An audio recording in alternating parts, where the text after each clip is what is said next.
Welcome back to Rev Matchers. Today on the channel we have this Mercedes EV EQA, and if you like these videos, please subscribe. It's going to help us out a ton. So without further ado, let's get into the Mercedes EQA.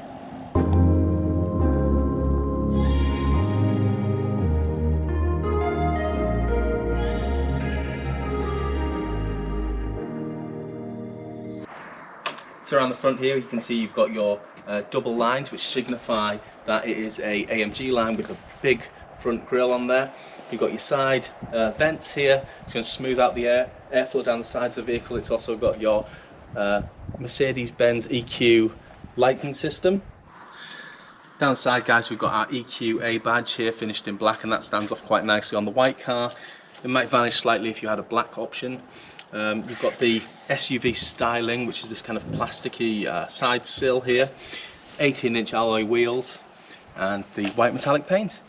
So on the back of the EQA, this is the 300 model, which is the middle tier. It's also the 4MATIC model, which is a four-wheel drive EV, and it's finished in this metallic white paint. Now, the AMG line is going to give you things like your side skirts, your rear diffuser, your black 18-inch alloy wheels.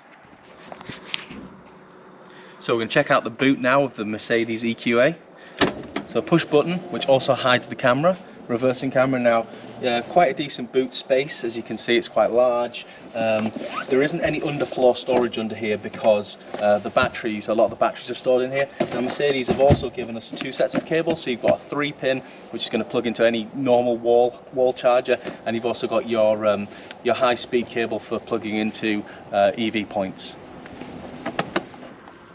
So we're just going to check out the charging port here on the EQA. This would be for your home charging or a slow charging, and then this is for your fast charging. So in the back of the EQA now, guys, so you can see that we've got fairly good headroom in here, lots of space, plenty of knee room here. I'm 6'1". Now, you'd be relatively comfortable in here. Now the flooring's quite low. That's because the battery bank is in here, and that means my knees are quite high up, so normally my knees would be a lot lower down. As we can see, we've got a child seat set up in there, so there's plenty of room if you've got little ones. Isofix on both sides.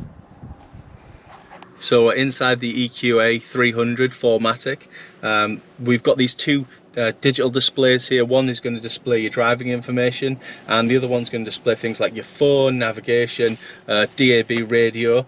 Now, Mercedes are still fitting these cars with manual climate controls, which is very useful. You know, a lot of these cars, modern cars now, are fitted with the climate controls in the sub-menus of these systems, so you'll have to cycle through them to try and get your fan speed down or put on your AC, which is quite annoying. In the Mercedes, you can just flick down and pop on your AC just there. Also, you've got your climate controls. Now, as we move down, storage in this car, so we've got a couple of cup holders which can be hidden, which I think is good in a premium car. You don't want to be looking at your cup holders all the time. You can hit this button, adjust the size, so you can put your big drinks in there, your small cans of energy drink, things like that. As we move through now, the storage in this car also quite good. We've got this kind of center console here, which is very deep. You can get plenty of stuff in there. Big door bins, and we've got a decent sized glove box also. The seats that come as standard in this car are the sports seats with the Alcantara and part leather with this nice red stitching, which is duplicated all over the car.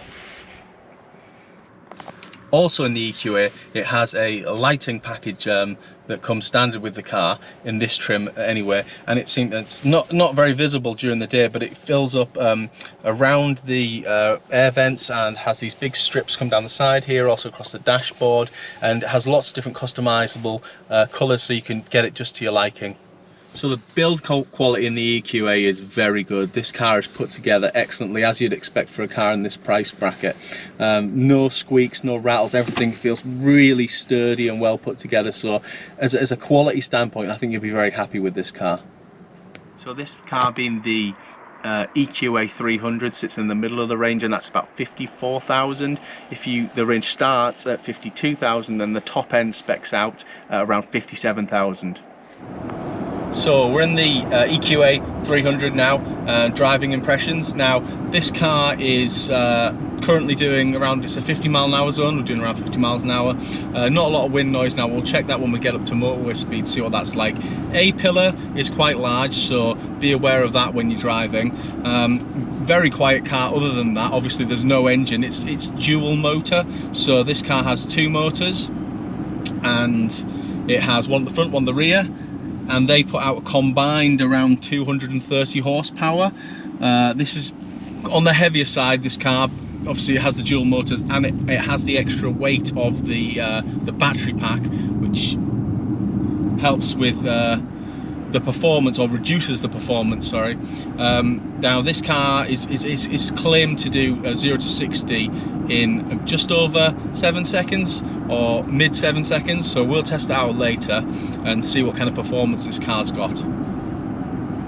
So we're just going to move down onto some motorway speeds coming up here in the EQA. Now we have 3 drive mode settings. Currently we're in the comfort setting, so if we put our foot down, we're going to get all of the power instantly, and that's one of the benefits of an EV. As soon as you put your foot down, you're getting all of the power. There's no need to kick down. This car also has blind spot monitors, which indicate the wing mirror there, so you'll see if there's a car coming through, just like it indicated to me there. Now we're back up to motorway speeds here. Now it's quite a rough road surface, so we're getting quite a lot of tyre noise in this car, because there's no engine noise to muffle that sound out, so you do get a bit more feedback in the cabin.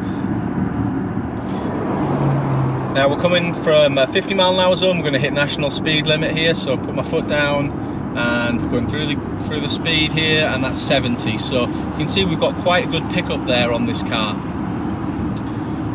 Now if I go into the different drive modes, we have a individual mode, which is fully customizable. We've got comfort mode, which we were in. We've got an eco mode. Now that's going to eke out the most for your range, and then we've got sport mode. Now in the comfort mode is kind of your standard power setting.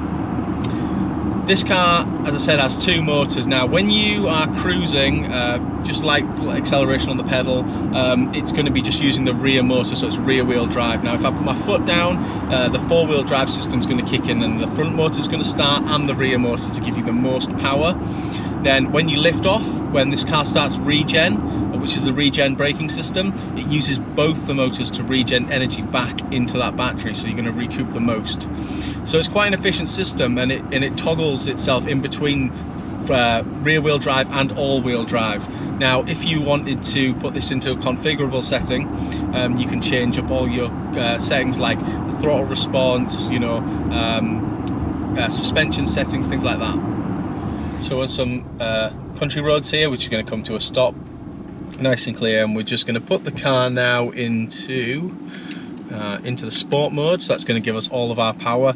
We're just going to launch it, we're going to put our foot down, see how fast it's going to get to 60. So foot down, okay, we're climbing through, that's 20, 30, 40, 50 and 60. So this car's claimed 7.5 seconds, or around 7.5 seconds.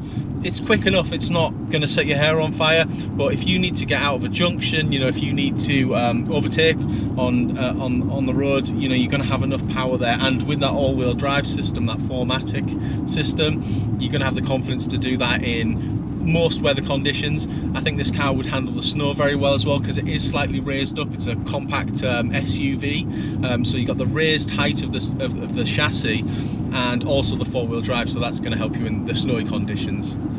So we're just going to test out this car's manoeuvrability. You know, this would make a good family car, and it has got sensors all around, so that's going to help. So we just want to turn around here. Okay, it's clear the road, so we're just going to pop it into reverse. Now this car, I already know, has a reversing camera. It's got the lines on, shows me where I'm going to go. I did mention the A-pillar is quite large, and I would say that that is definitely one small negative with the manoeuvrability, but you know, pulling out of a junction, yes, just be aware of that. But other than that, this car is very manoeuvrable. quite a light steering feel, which is good. You know, in a car like this, it's not a particularly sporty car, you just want it to be relaxing, and you know, a light steering rack helps with that, especially when you're trying to maneuver in cities, or if you're going to reverse into a parking space. Now this car, I think it would be placed very well with a family. It would make an excellent family car. You know, you're going to have those low running costs, you've got plenty of room, it's not too big to maneuver, and does maneuver very well with all those built-in features, the parking sensors and the rear view camera. So yeah, I think it would make a very good family car, and you're going to have that saving on the fuel. Now this car, with it being an EV, obviously you have to consider charging. If you're going on a longer route, then the satellite navigation system is going to tell you if you're going to make the destination and what percentage you'll have remaining when you get to that destination. Now if you also need to charge on the way, say the car thinks that you know, the journey's 200 miles and you've got, you know, 150 miles range, it's going to tell you you're not going to make it and you need to charge, and it's going to select those waypoints for you. Also, it's going to tell you how many charges are currently available at that location, so you can see, okay, well, I could make that location, but it's going to be, you know, there's one charger left there, or you might go to a different location and see, okay, there's 3 remaining charges. And it is quite useful. Having planned long routes in this car myself, I found that app and built-in navigation has been extremely useful. So my thoughts on the EQA platform is that it's a very good car. Now they are on the expensive side. It is an EV, so you're going to, you know, make the saving in fuel that you would be otherwise if you weren't running an EV, but that goes for all of them. It is a premium car, so again, you know, the price point is set to that. It's a nice car, it's a sturdy car. I think, you know, if you're looking at these, yes, it's a good EV. There is a lot of other options out there, and all the manufacturers are coming on now with their EVs, and you're going to see a lot more of the compact section EVs coming through. But yeah, definitely check it out, guys. We're going to leave it there for this video for Rev Matchers. If you could like and subscribe, that's going to help us out a bunch, and we're going to try and bring you more content like this on a weekly basis. See you next time.